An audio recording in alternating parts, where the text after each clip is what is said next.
Hi everybody, welcome back to my channel. My name is Suhey with Suhey Plans, and today I just want to catch everybody up on some changes, slight changes, or discoveries that I've made with my planning routine since we're about 2 weeks or so into the new year.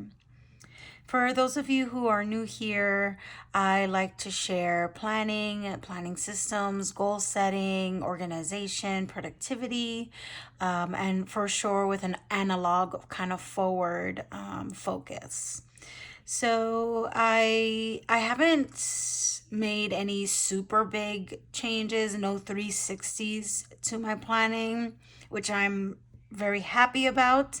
But I will share that my no spend that I've started for the year hasn't been going that well. And I realized that there were just a few things that I was missing to really kind of complete my system for the year.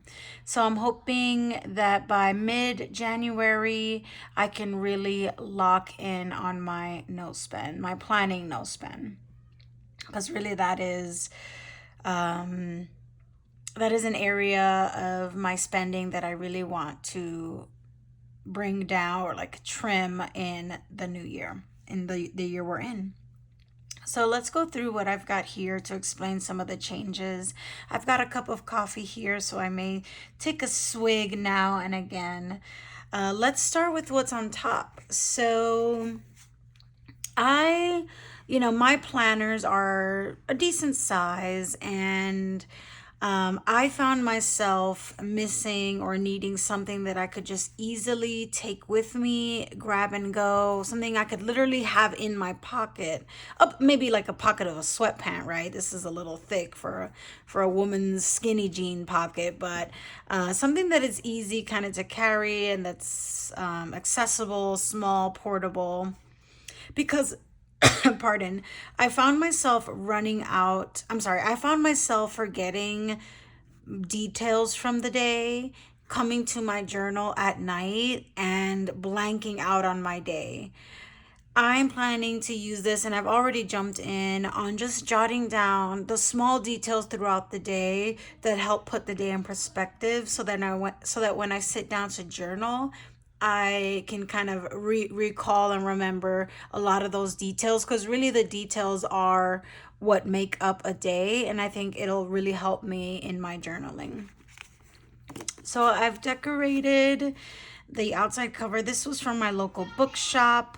This is a Sterling Ink vellum, according to Ali's sticker. This 2024 sticker came with the 2024 pocket Moleskine, and it came also in a silver and a gold. So that was really cool that this version came with these stickers.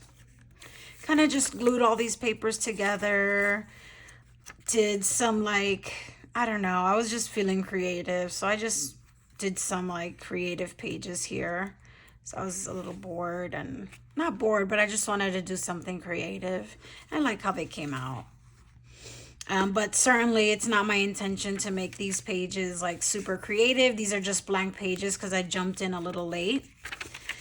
I started on Wednesday the 10th, and I filled up a few pages already of just stuff I didn't want to forget, to just make my journaling in the evenings a little bit more accurate to my day. And my memory is just terrible, so this I think will be really handy for me in just remembering those small details, the everyday stuff that really kind of is important when we're reflecting at the end of the day.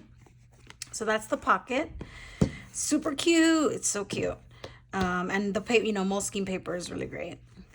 So this is empty, but I brought this out because I figured out a way to use these Sterling Ink TN booklets.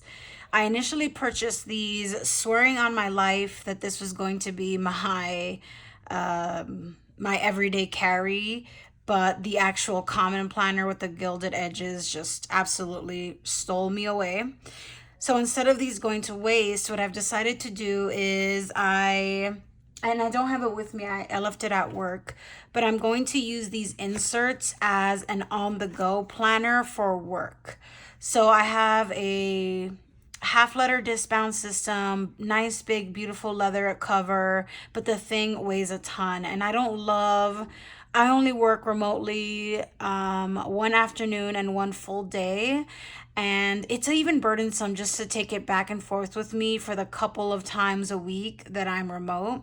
So what I'm doing is I'm just creating a duplicate of my planner in these inserts, put them in a traveler's notebook cover, and I'm taking that with me when I'm remote. So I'm not lugging around my big leather agenda back and forth.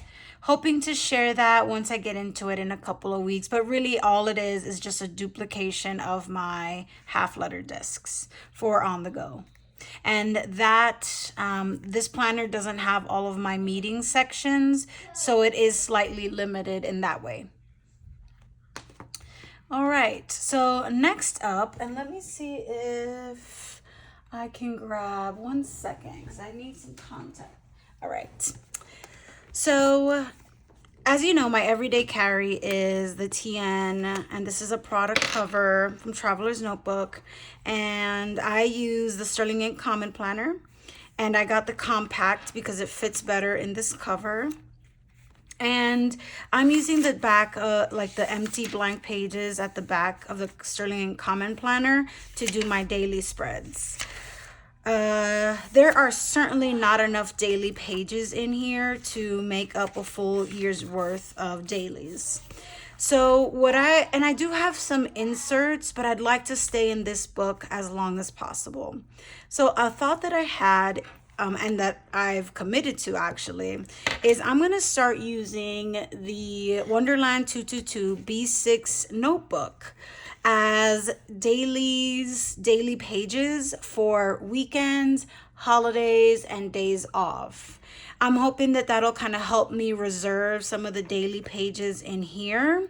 And, you know, yeah, it's a 2 planner kind of system because my week and my month will still be in here.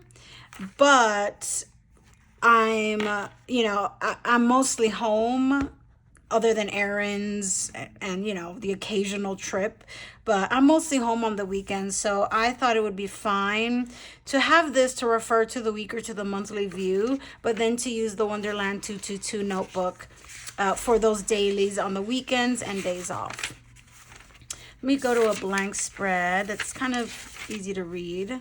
All right, so what I've done is I have like my go-to layout, just slightly different for the B6 size. I have my schedule on the left, the today, priorities, tasks, and then I'm dedicating an entire page to notes. I can do a lot of note taking in a weekend. Let me show you. Here's last Sunday. You know, I use that up pretty well. There's Saturday. And then I had a different layout in December, but for January I decided to do 2-page spread for a daily layout, and that's because I just really want my schedule to go from early AM to late PM, and I hated having to squeeze my notes into this section here. So that is how I'm using this notebook. This is Tomoe River paper. Their B6 is just slightly smaller than a Japanese B6, but it fits beautifully in this Eternal Leather Goods Stalogy cover. I also have, if you can see, like a clear plastic cover on this, also from the Wonderland shop, and that just helps it fit in this cover even more snugly. So this is going to be my dailies for weekends, holidays, days off, etc., so that I can conserve as much as possible dailies in my common planner. And I'm still absolutely loving this and this size. But I think this will kind of help me just save some paper. And this has a great, you know, I love the grid here. Grid size is great. paper is beautiful, and the notebook in this cover feels beautiful in hand. So I'm really enjoying being able to pick it up. You know, otherwise it would just be in a closet somewhere. So I'm really enjoying this having this function for this cover because it's beautiful, and I'd love to use it more. All right. So here we have the Paper Test Designs B6, and this was always meant to be like a planner where I'm just going to explore layouts, try out different things. And the first thing I decided I would try it for is just for my everyday planning. And I'm finding that I enjoy the weekly spread, but I think the shorter page is cramping my style. I'm sacrificing having my calendar be from 6 to 7. That's not when my day ends. Or I'm sacrificing and having to start my calendar at 8 in order to get through 9, but my day doesn't start at 8. So I'm not loving how much sacrifice I'm having to make with my schedule overview in this narrower size. And the Paper Test Designs is meant for 1 page per day. So I couldn't imitate what I'm doing in the Wonderland 222 because this is just an undated notebook where I'm using one side for the day and the other side for notes. Maybe there are some ways that I can manipulate this, but I'm not quite enjoying this page for my go-to layout. There are still several things that I want to explore in this Paper Test Designs planner. I want to explore it as a journal. I want to explore it as a work planner, or I put some ideas here. I want to explore it for meal planning, social media, daily journaling. So there's still a lot to be explored in the B6 paper tests. But I'm not confident that everyday carry is kind of my desire. I also feel kind of silly carrying around all this book when I just don't need it all. And while it's not by any means that heavy, I just do prefer a slimmer profile. So I think I'm crossing out everyday carry as an option for this planner. I think I already crossed it out on my little sticky. Yeah, so, oh no, I haven't crossed it out yet, but I don't think it's gonna work out. Oh, excuse me, my kids are being rude and loud. So I don't think it's gonna be my everyday carry, but that's okay. There's still a lot more exploring to do. So this is kind of where the changes and slight edits that I've been making to my system for 2024. I'm really excited to continue to share, and maybe in a couple weeks just go through all my planners so you can see how that's going. And I hope to also share more about my 5-year diaries in another video very soon. So stay tuned for that. Thank you so much for watching. I'll see y'all in the next video. Bye-bye.